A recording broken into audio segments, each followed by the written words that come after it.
think it was Elon Musk who said the only way to account for how crazy the world has gotten is that we're living in somebody else's computer simulation. But I'm here to tell you it's worse than all that. We're living in Robert Heinlein's crazy years. Hey, everybody, I'm Steve Green with Bill Whittle and Scott Ott, and this is Right Angle, brought to you by the members of BillWhittle.com. Gentlemen, last summer I started a regular column over at my other job at PJ Media called Insanity Rap, where I just collected all these crazy stories, and I figured I would do this once or twice a week, and I've been doing it every single weekday since I think last June, and the only days I haven't had enough news were the days I was too sick to read it. Just to give you an idea, we have stories like, I love this one. This is a fair question. Larry Elder asked it, but the fact that he had to ask it shows how crazy our world is right now. With reparations, would Obama get a check or write one? Fair question. But let me tell you first what the crazy years were, in case you're unfamiliar with Robert Heinlein stuff. Back in the 40s and 50s, he wrote his Future History Stories, which talked about a time in the late 20th and early 21st century in which rapid technological progress was combined with a rapid breakdown in social norms, family breakdowns, and all the rest of the things that we're actually suffering from today. So, Scott, let me give you a couple more of these just quick examples because I collect headlines as part of my job. Joe Biden's HHS nominee, that's Health and Human Services nominee, isn't just transgender. He advocates sex change operations and hormones for pre-pubescent children. This is now normal enough to get a top spot in the federal government. And this one headline has so much wrong in it that I don't even know where to start. TikTok censored a pole dancing PhD who studies how social media silences women.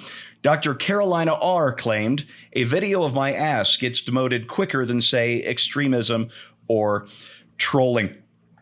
Scott, Glenn Reynolds over at Instapundit put up one of his pithy little headlines this week that kind of blew me away. He said, conservatives sat out the culture wars. And this is where we are, isn't it? Depends on what you mean by that, I guess. Conservatives, in my recollection, did a tremendous amount of whining during the culture wars. It's just that they didn't create their own culture. They didn't generate their own content as an antidote to what was being promoted by the left. And having seen some more, frankly, an embarrassing amount of TikTok videos, I got to say that any woman that got on there and shook her tuchus and got banned must have one ugly tuchus, because there's a lot of Keister gyration on Twitter. It seems like that is a new talent these days. If you can do that, you're a content creator. So it's hard for me to imagine why TikTok would have banned that, because they'll let almost anything in.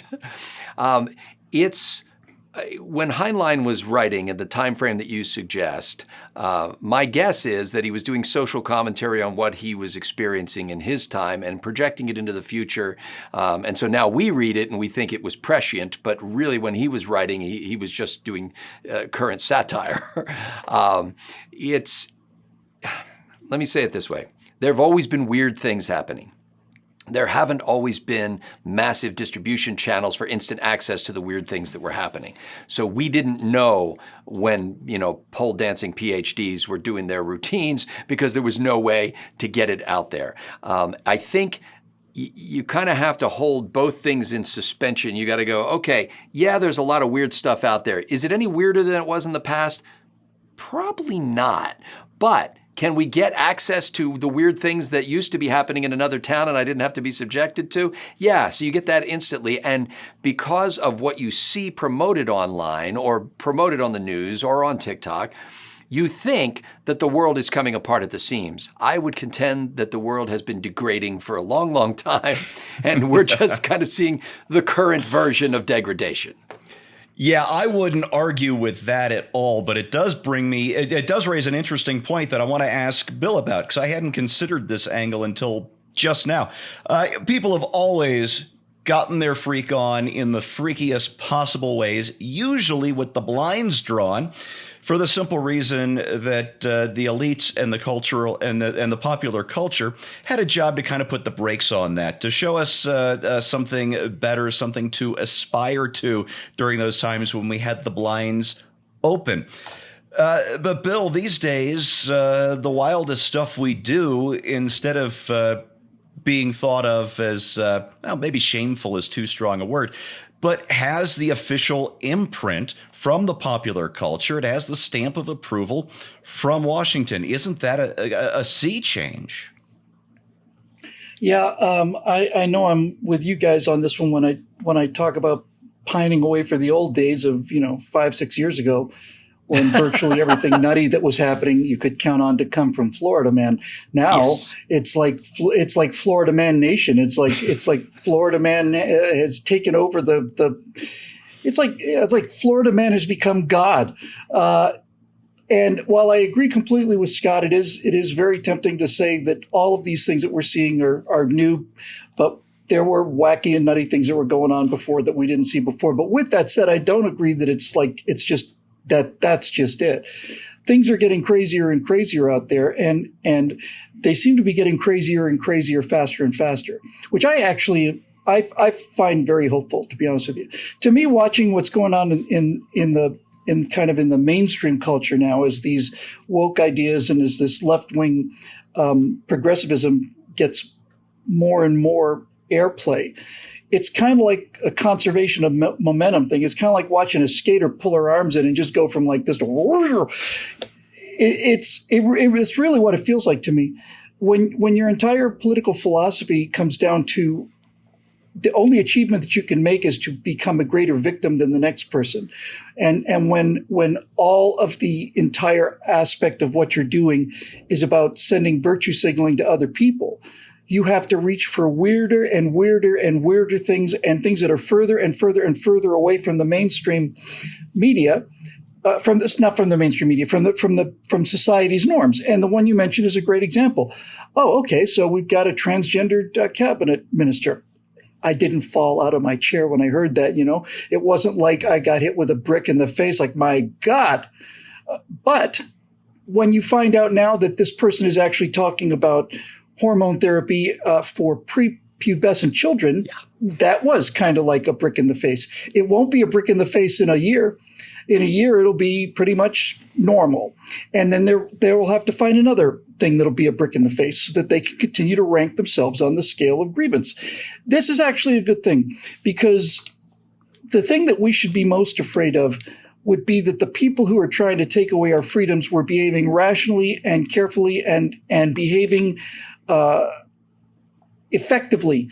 But when the world seems to be getting more and more crazy by the hour, and that certainly seems to be the case for me, I find that reassuring, because the real danger is the old frog thing, right? The slow boil on the frog. The real danger is that things get weird so slowly that there's nobody who remembers things when they weren't crazy.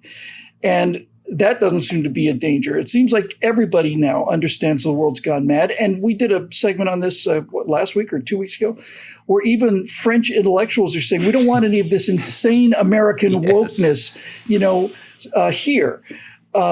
So since it doesn't seem to be possible to stop, I'm kind of in favor of it burning itself out as fast as possible. And so the stranger things get and the weirder things get, the more people get turned off to this idea. And that's where I'm putting my hope anyway. And by the way, just the example of this woman who was fired from Mandalorian for tweeting, for being a conservative, basically. Gina Carano. Yeah, Gina Carano. Just as an example of that, since that happened, Jon Favreau, who was trying to bring Star Wars back, has apparently quit the show and shut it down. That's the latest I heard. It's in discussion to shut it down. Wow. There's some real danger that Kathleen Kennedy and her woke mafia is getting the boot. So it's not like there's no pushback to this kind of stuff. Gina, she came out of this like a champ. There's talk about reinstating her. Disney's taken a punishment. So it's not like these ideas sell, Steve. It's just that they have to sell them harder and harder and harder and ramp up the advertising to ridiculous levels to get us to still, stay tuned. But I don't think that's going to work for them. You know, I've been joking for years that these are Heinlein's crazy years. We just live in them. But over the last, 12 months, I've gotten to the point where I'm George Jetson on the treadmill and Jane, get me off this thing. Stop this crazy thing. Right? So that's pretty much where we are. So the problem we have as conservatives and libertarians is we've got these things called limiting principles. We only want to go so far.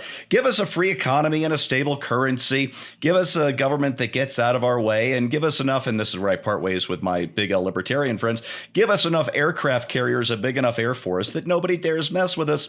And that's all we want. That's fine. We're done. We'll go back to our plow like Cincinnatus and be happy. Leftism has no limiting principles. Once you start down this path, as Bill said, it's an ever escalating stakes to who can be the biggest victim, who can be the most out there, and all the rest. And it will burn itself out. The problem is they're making too much money at it right now. And the thing to do is to turn it off. Get off of Twitter. Dear God, it's a cesspit. Turn off Facebook. You don't need to get your news from Facebook. They feed off your rage clicks. They feed off your rage views. You don't need that kind of anger in your life. Turn it off. Pick up a book. Watch a DVD of an old show from the 80s that you like. Do something, anything else, but feed the beast and let it devour itself. There's your right angle on that, brought to you by the members of BillWhittle.com. Just a quick reminder that content like this needs sponsors like you, so if you've been watching these for free, I'd love it if you go over to BillWhittle.com and join now, or even just make a one-time donation. We got great big buttons for both right there on the front page. Thanks for watching, and we'll see you next time.